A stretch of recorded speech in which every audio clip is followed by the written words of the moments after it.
Lesson Forming a New Nation, and the section is called Setting the Stage. Forming a New Nation.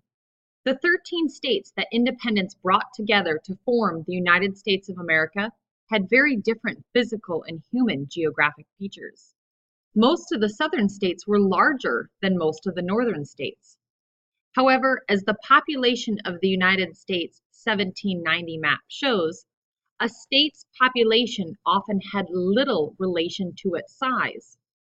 For example, the populations of tiny Rhode Island and the much larger Georgia were very similar. For the colonists, differences between the state's geographic features raised basic questions about what form the nation's government should take. Should a large state like Georgia have the same voice in government as a small state like Connecticut, which had a greater population? Should Connecticut have as much power as New York, which was larger and had more people too? At first, the answer to both questions was yes. Under the nation's first constitution, called the Articles of Confederation, each state had one vote in Congress.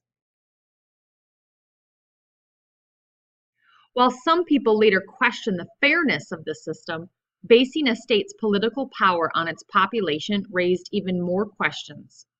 For example, should a state with both slaves and free people have as much power as a state with no slaves and the same total population?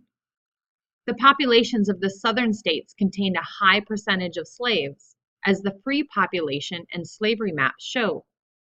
The maps also show that counting only free people would drop most of these states in the population rankings compared to the northern states. Such geographic concerns arose in 1787 when representatives of 12 states met to write a new constitution for the United States. In this unit, you will learn how the delegates handled population-related disputes and other issues in framing the form of government we have today.